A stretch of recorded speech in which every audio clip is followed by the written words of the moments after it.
Okay, good morning, everybody. It's Mike, and thanks for joining me this morning. Great agents thrive in all markets. You know, I've been in Atlanta real estate for over 3 decades now. I've been through several disruptions. Nothing quite like this, but at the time, they seemed just like this. At the time, it was like life will never be the same again. And guess what? I'm still here. I still went on to sell more than 10,000 homes in my career. I still went on to do pretty well by most measurements. And you can too. Great agents thrive in all markets, folks. And they thrive in all markets because they change and adapt and they pivot. And you can too. The great thing about it is you get to choose. You can be weak, mediocre, and apathetic. You can stay home and binge watch Netflix all day long. Or you can pivot. And you can accept the challenges. And you can meet them head on with a fierceness. And you can adapt your message. You still keep putting your message out there. But it changes. You morph it.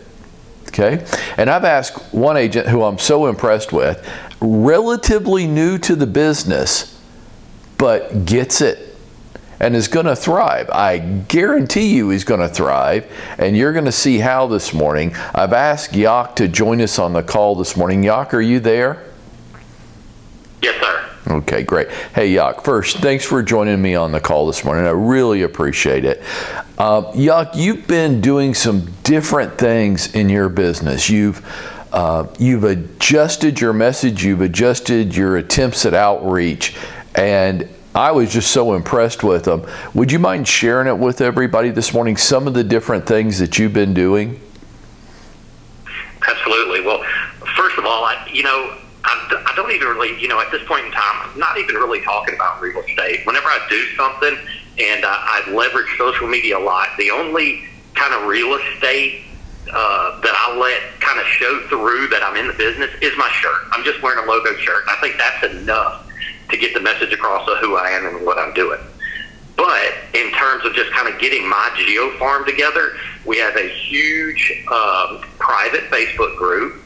And let's see, I guess it was 2 weeks ago when the quarantine kind of started, the riding on the sidewalks and doing sidewalk chalk with all the kids. And of course, I've got a 4-year-old and a 7-year-old. It's something we do anyway.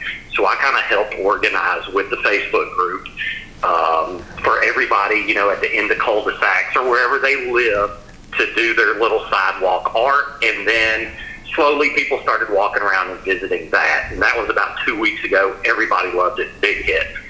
This past week, and again, none of these ideas did I come up with. I mean, I saw them on Pinterest and other Facebook things. So again, like you say, Mike, we all kind of beg, borrow, and steal from one another to figure out what works and get good ideas that we can work with. So this past week, what we did was called a bear hunt.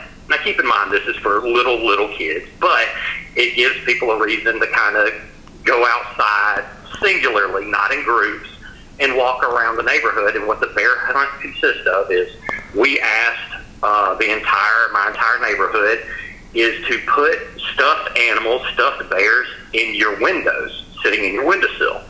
So kids can ride their bike around and spy all the bears sitting in windows, and they absolutely love it. I mean, my kids still to this day, they like walking around, the people that still have them up, walking through the neighborhood and say, hey, there's a bear, there's a bear. I mean, it's, for a 4 and 7-year-old, it's awesome. They absolutely love it.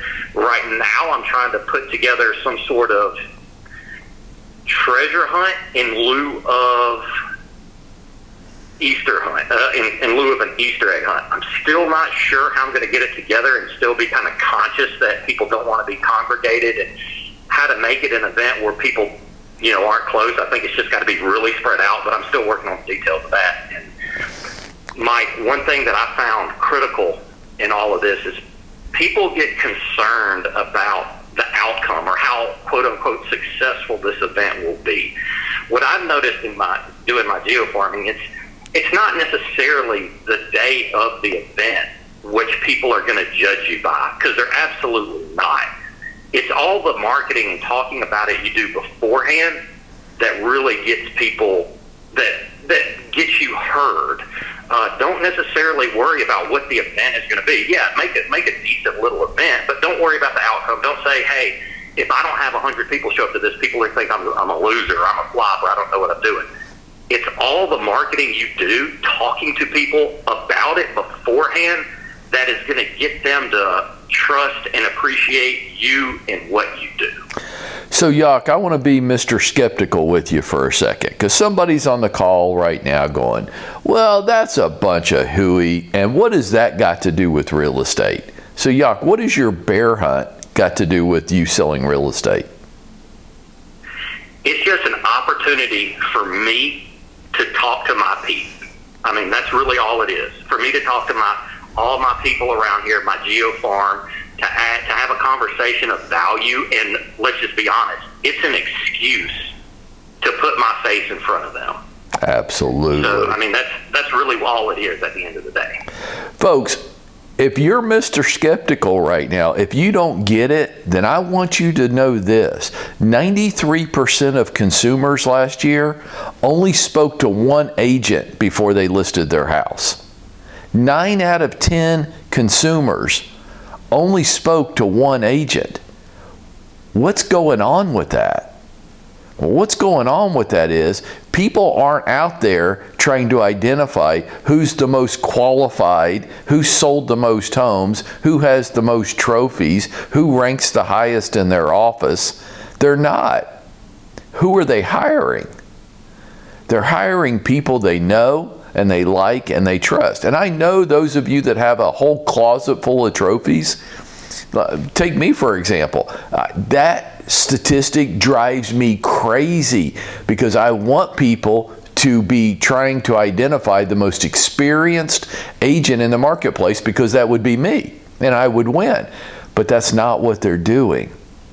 They're just hiring. So if you think that you're Mr. Highly Qualified Real Estate Agent, I'm going to tell you this. Yuck is going to whoop your butt all day long, because, and you think, well, that's silly. He's doing a bear hunt for 4-year-olds. Yeah, but that's not what he's doing. He's allowing people to get to know him and get to like him and get to trust him. And that's who they're going to hire, folks. Whether you like it or not, that's who they're going to hire. Yuck, I want to come back to you real quick. Kind of think out loud with this for a second, because I know you're putting the treasure hunt idea, you're still formulating it and putting it together. What kind of ideas do you have around that so far? Well, obviously, I kind of want to take the idea of candy out of it. I think, people finding stuff around and kids eating it, I just think right now that's a little insensitive. I don't think, some people would go for it, some people wouldn't. So I'm just going to put that out. I'm going to rule candy out. So what I'm thinking about is doing about 30 rocks that I'm going to paint, and I'm going to number them. And I'm going to put them throughout the neighborhood, not in people's yards because they are rocks. And create some sort of like a riddle sheet associated with it. That way there's, I can tell the kids and the families, hey, all of these, quote unquote treasures or whatever are within, please stay within your kind of cul-de-sac. That way I'm not asking people to really congregate. And just kind of work it from there. Don't really know. But then we'll have like a bucket at the clubhouse where everybody can, when they find a rock, they put it in the bucket, and maybe I'll exchange something with them.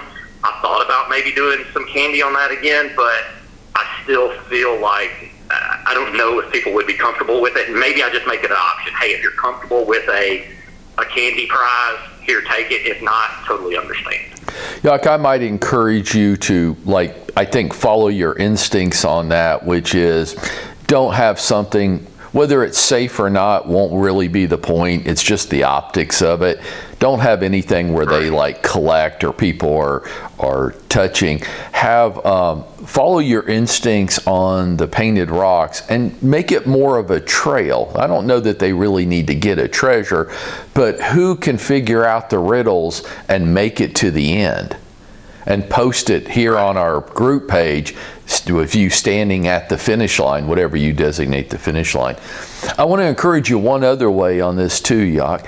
Think about the possibility of having two different kind of treasure hunts or map riddles, that type of thing. One for kids and one for the adults, where husband and wife, the couples, can do this together. And maybe that's a little bit more complex and a little bit more challenging and a little bit more adult in nature. But look, last night the governor came out with this stay-in-place order, and I'm going to cover that for real quick before we end our call.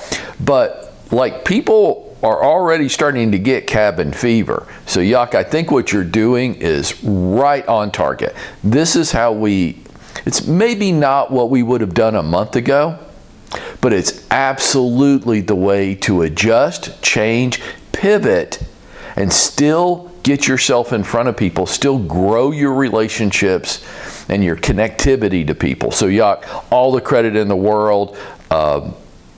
Just keep doing what you're doing. Keep brainstorming it. Keep thinking of unique, fun things that you can do. And folks, are you hearing what he's saying? And are you seeing how he's adjusting his message for today's times? And then what could you do? Maybe, I don't think Yak would mind if you stole his ideas, because he stole them from other people. And that's what we do. That's what great agents do. And that is the sincerest form of flattery. But maybe a bear hunt's your thing, and maybe it's not. But what could you do? Okay, now I want to close with you with this. So the governor issued a stay-in-place order at the end of business yesterday. The interpretation that we have gotten on this is that real estate agents are essential services. For the agents affiliated with my company, you're going to get a letter from me this morning. Keep an eye on this in your inbox. You're going to get a letter from me stating this fact and citing the law where we got the interpretation from. It's from the Department of Homeland Security. It's a one-page letter on our letterhead signed by me. I want you to keep it on you and in your car. In the event, I don't think that they're going to be pulling people over and checking for this, but in case you get questioned, in case somebody's concerned, you can show them the letter.